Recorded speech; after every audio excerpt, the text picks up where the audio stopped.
bismillahi rahmani rahim alhamdulillahi rabbil alamin alhamdulillahi rabbil alamin alhamdulillahi rabbil alamin ginnaaw bu ñu sant yàlla julli si yonent bi sallallahu alayhi wa sallam ñu ngi leen nuyu yéen ñi nga xam ne yéen a ñuy seetaan di leen ñaanal yàlla subhanahu wa taala yàlla may leen jàmm may ñu jàmm may sunu réew jàmm ak réew yi ko wër bés bi fa tabaarkalla sant yàlla la ñu daje fii tey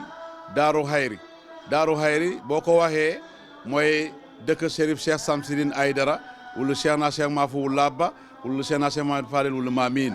ziyaara bi nga xam ne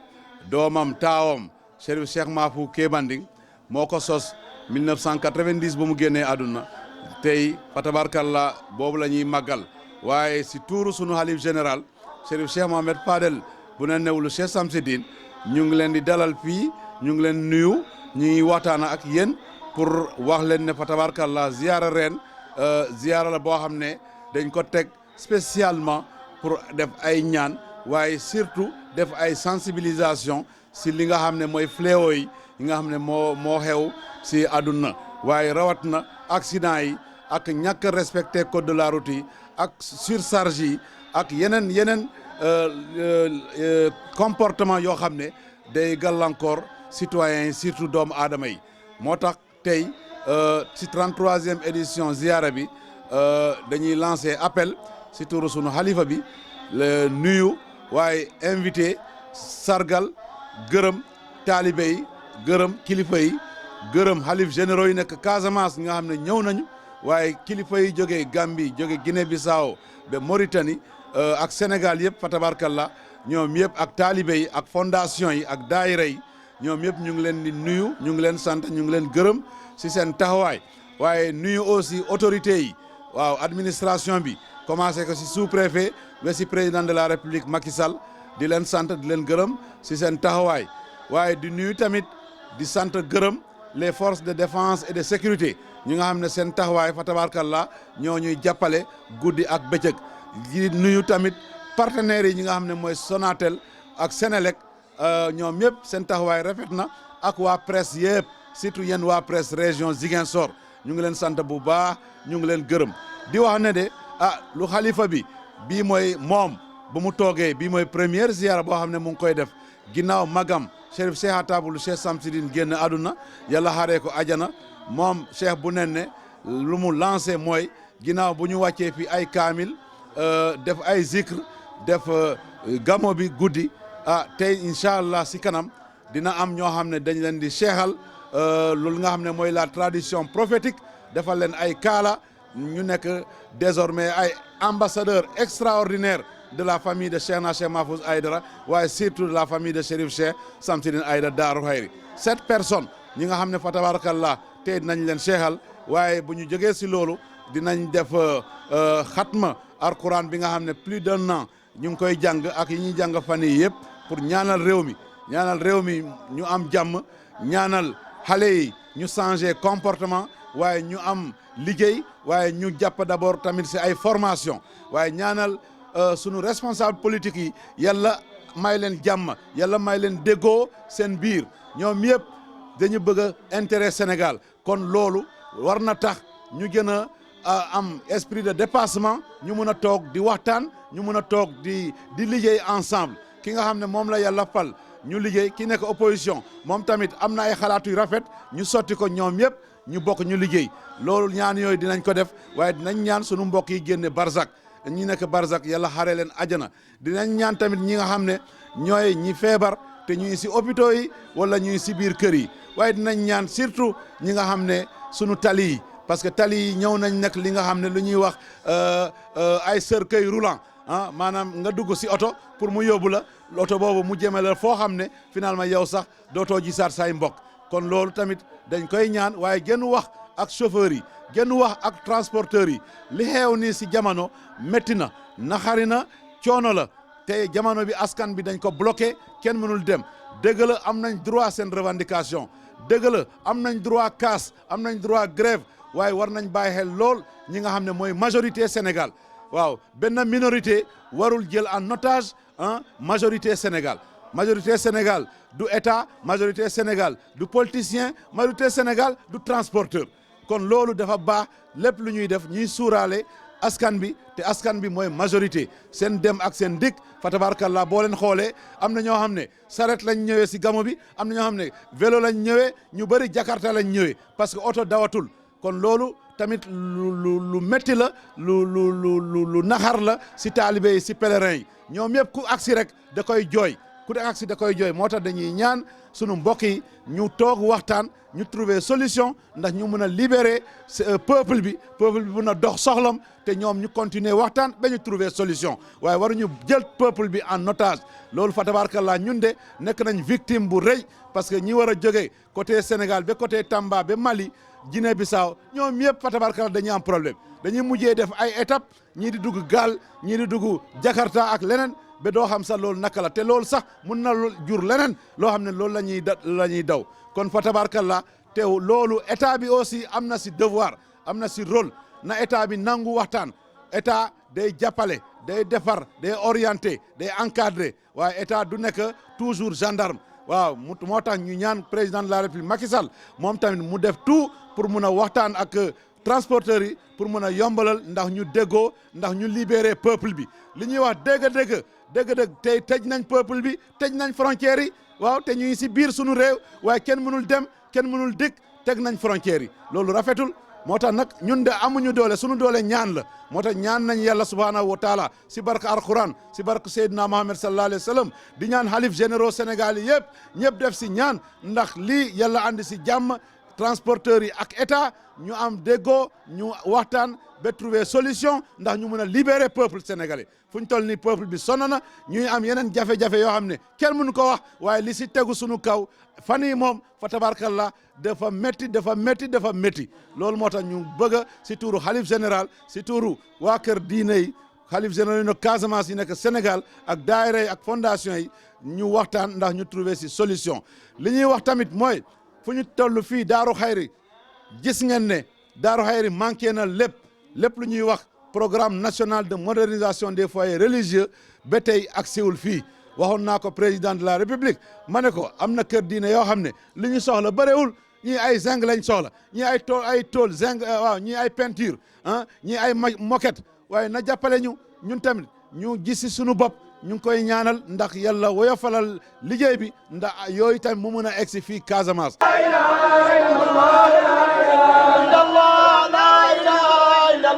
Après avoir rendu grâce à Allah subhanahu wa ta'ala et prié sur le prophète Mohammed sallallahu alayhi wa sallam, nous prenons la parole aujourd'hui pour nous adresser à tous ceux qui nous suivent sur ces écrans au niveau des médias, mais aussi surtout au niveau des réseaux sociaux, pour vous saluer et vous souhaiter aussi la bienvenue à la ziara de Chérif Cheikh Samsidine Aïdara ici à Darou Khayri. Au nom du Khalif général, Chérif Cheikh Mohamed Fadel Bounenne ou le Cheikh Samsidine, ou le Sénat Cheikh Mafou ou Labba, ou le Sénat Cheikh Mohamed Fadel ou le Mamine, nous vous saluons, nous vous formulons nos prières et nos meilleurs vœux. Et c'est l'occasion de vous dire que cette ziara est aussi pour nous l'occasion de magnifier l'œuvre de Chérif Cheikh Samsidine Aïdara, qui de toute sa vie, en tout cas, a œuvré pour construire cette cité paisible de Darou Khayri, mais aussi construire, en tout cas, les mosquées, mais également aller travailler dans les champs. Et c'est ce qui lui a valu des médailles de décoration en tant qu'agriculteur, mais également partisan, en tout cas, de l'islam et de l'agriculture. Aujourd'hui, le nouveau calife qui s'est installé, en tout cas, a salué l'avènement, en tout cas, aujourd'hui, des talibés qui sont venus de partout, a salué également l'accompagnement de l'État, du sous-préfet au président de la République Macky Sall, mais aussi la participation des responsables politiques de l'opposition comme du pouvoir, et surtout de la sous-région ou de la Casamance, mais également de Gambie et de Guinée-Bissau. Les pèlerins qui sont venus ont déploré une situation difficile qui constitue la fermeture des frontières intérieures, j'allais dire, parce que c'est dans le Sénégal que les gens ne peuvent plus se déplacer, c'est en Casamance que les gens ne peuvent plus se déplacer. Donc on considère que les frontières intérieures du Sénégal sont fermées, et raison pour laquelle nous lançons un appel pour un dialogue entre les transporteurs et l'État. Et il faudrait aujourd'hui que les transporteurs et l'État comprennent que le peuple sénégalais est pris en otage parce que les frontières intérieures du Sénégal sont fermées. On ne peut pas se déplacer. On a été très déçus de voir, de constater que des pèlerins se sont déplacés par des pirogues, des pèlerins se sont déplacés en vélo, en moto Jakarta, en sarrette pour venir ici à Darou Haïri. Ce qui est vraiment regrettable. Et nous savons tous que les transporteurs ont le droit de manifester, ont le droit de faire la grève, comme l'État aussi, force reste à la loi, doit appliquer les lois. Mais ils doivent tous, en tout cas, se soucier d'abord de l'intérêt du peuple sénégalais. Aujourd'hui, le peuple est fatigué, aujourd'hui, le peuple souffre, et il faudrait que, rapidement, le président de la République, Macky Sall, puisse accompagner les acteurs qui vont au dialogue, à savoir le gouvernement, mais aussi les transporteurs, pour qu'ils trouvent ensemble une solution le plus vite que possible. Et pour cela, nous demandons également à tous les khalifes généraux du Sénégal de lancer un appel, mais surtout de prier pour qu'une solution rapide soit trouvée à cette grève qui bloque les Sénégalais, qui bloque le développement du Sénégal, mais qui bloque également nos activités religieuses. Et nous savons tous aujourd'hui que le Sénégal, avec tout ce que l'État fait, les religieux également jouent un rôle important dans la stabilité, mais surtout dans la paix des cœurs et des esprits et dans le bon voisinage. Donc il faudrait que ça soit ouvert, les dialogues, et que les frontières soient libérées et que le peuple soit libéré. Cette ziara, nous y sommes, c'est la 33e édition. Et notre grand frère, l'aîné de Chérif Cheikh Samsidine Aïdara, Cheikh Mahfou Kéba Aïdara, qui est l'initiateur avec ses frères. Aujourd'hui, nous avons formulé des prières après beaucoup de jours de lecture du Coran. Et il y aura également ce qu'on appelle la tradition mohammedienne. On va mettre des personnalités qui vont porter le kala, qui vont porter le turban de la famille de Cheikh Samsidine Aïdara, et qui vont devenir à partir d'aujourd'hui des ambassadeurs extraordinaires de l'islam à travers les contrées de la sous-région, mais aussi par rapport à l'œuvre qu'ils ont eu à faire, par rapport à leur action dans l'islam, mais dans la communauté également. Parce que c'est important de dire que Cheikh Hachem Mahfouz, en venant ici, était seul, mais arrivé sur place, il a trouvé nos oncles du Boulouf, du Kalounaï, du Balantakunda, du Fogni Diaban, du Naran, du Fogni, des Kalounaï, j'ai dit, du Pakao et autres qui aujourd'hui sont devenus nos oncles. Et grâce à eux, la communauté chérifienne s'est bien installée et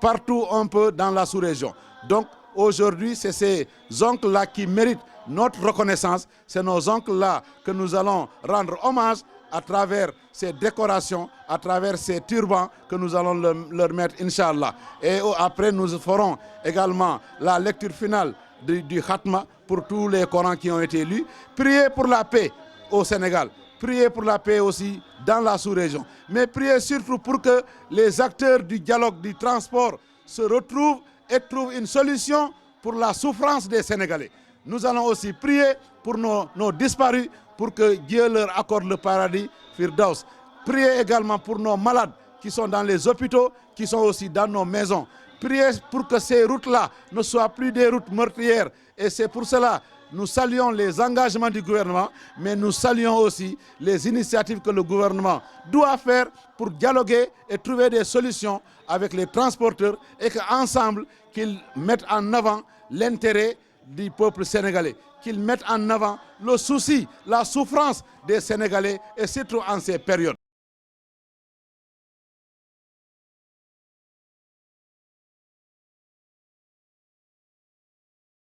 Aussi un appel. Nous savons qu'ici en Casamance, les chefs religieux, les khalifes généraux attendent toujours la modernisation de leur foyer religieux. Et au niveau de l'État, il y a un programme national dans ce sens. Et nous avons dit au président de la République, son Excellence Macky Sall, que certains foyers religieux ne demandent pas beaucoup, Monsieur le Président, ne demandent pas beaucoup, Monsieur le Premier ministre Amadou Ba. Certains foyers religieux veulent seulement avoir des moquettes, certains veulent avoir de la peinture, d'autres veulent avoir des zincs et autres et autres. Donc, il faudrait tout faire aussi pour vraiment accompagner ces foyers qui se considèrent, qui savent très bien que ce programme les concerne, mais qui attendent depuis encore des années et des années. Nous lançons un appel que le président les accompagne, que le gouvernement les accompagne, et c'est aussi une occasion de prier pour que ce programme, en tout cas, le gouvernement puisse avoir les moyens nécessaires d'accompagner aussi les familles religieuses et les khalifes généraux qui sont aussi en Casamance.